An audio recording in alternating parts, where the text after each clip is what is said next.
Welcome back to story time. This is part 2 of how Christmas got its colors. And so it was for many ages, but at last God arranged for his son to be born so that he could show people his love and teach them how to return to the garden.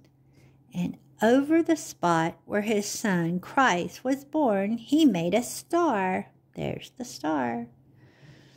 This star shone with all the colors of the garden, blue and yellow, and yes, red and green, so that all who searched for goodness would know that here was the promised king who would show them the way to the garden.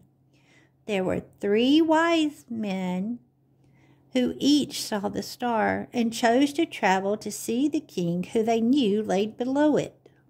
And as they traveled east to that single spot, they met and joined together. As they entered into Jerusalem, one cold desert night, they were noticed by the servants of King Herod. There's King Herod.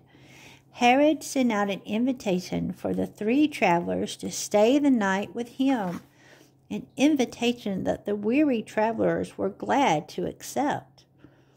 But Herod was curious why these 3 wealthy men would make so hard of a journey. He questioned them, and they told him that they sought a newborn king who would build the greatest kingdom of all. Herod thanked them for telling him and asked them to return later to tell him how he too could find the king. But secretly he was afraid of a king who could be greater than him. The next morning, as the 3 wise men left to finish their journey across the desert, King Herod called some of the soldiers to him and said, "Follow them and see that baby boy they visit, then destroy him without questions." That night, as the 3 wise men looked up into the eastern sky, the stars shone more brightly than ever before because they were almost there. But they did not look behind to see the soldiers following just behind the dooms.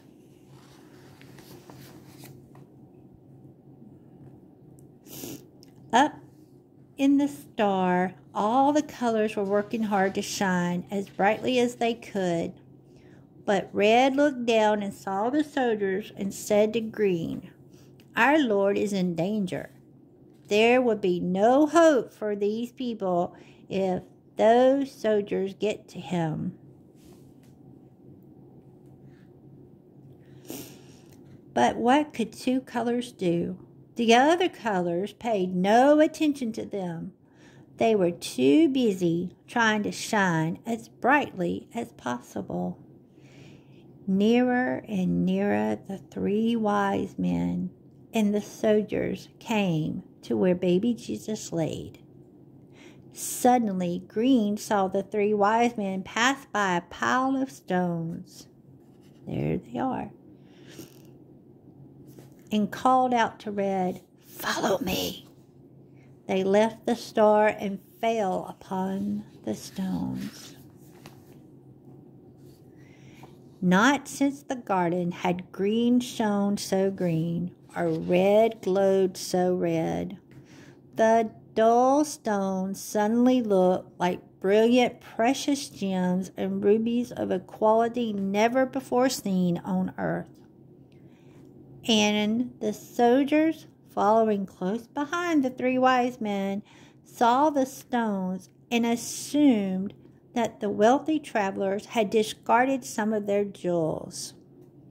Forgetting all about following the 3 wise men to the new king, they fell upon the jewels and began to pick them up. But greed turned quickly to jealousy and then to anger, and the soldiers fought each other for all of the stones. By the time it was over, not one of them was still standing, and red and green withdrew from the stones, leaving them dull and worthless. They flew upward to find the big moment past. Blue and yellow had shone silver and gold to announce to all who had come the birth of their Redeemer. Green and red were sad that they had missed their chance to help show mankind the way back to the garden. But they were also happy that they had stopped the soldiers for killing mankind's last hope. And then God spoke and said, "Once red and green thought only of themselves and helped show the way to evil. But on this night they thought only of the hope of mankind, and of making safe the path to redemption. In so doing, they have redeemed themselves." And so it was that the colors of Christmas became red and green. It may be cold in the middle of winter, but Christmas is our garden, if only our annual garden of hope, peace, and innocence. Cultivate it in your heart, and it may someday grow all year long. Isn't that an amazing story? Did you enjoy it? I enjoyed reading to you. And thank you so much for coming and spending your time with me today. I'm so glad you were here. And I hope that not only will you come back, but you will bring a friend with you the next time we read.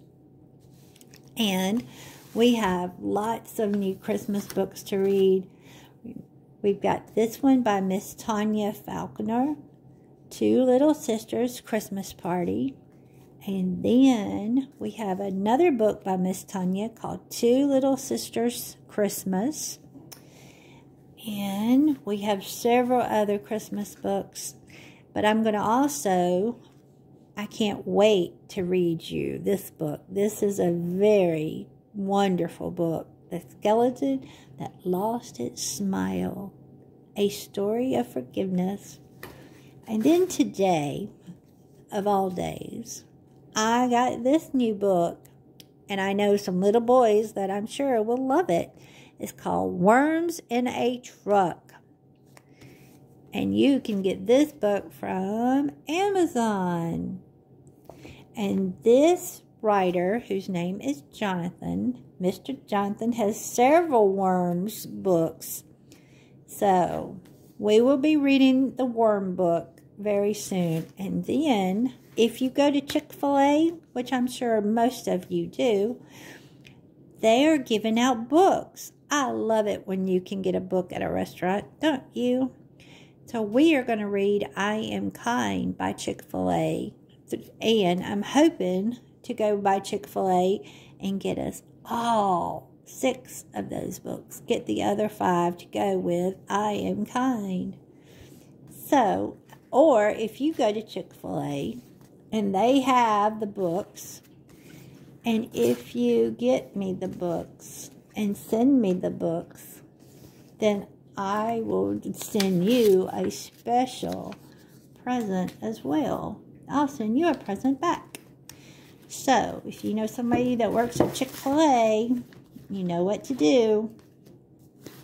So anyway, I hope you've enjoyed how Christmas got its colors, because I know I did.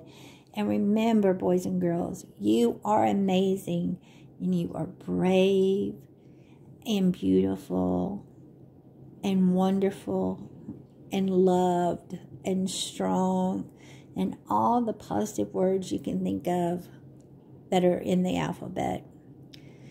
I will see you again very soon. Goodbye, everybody.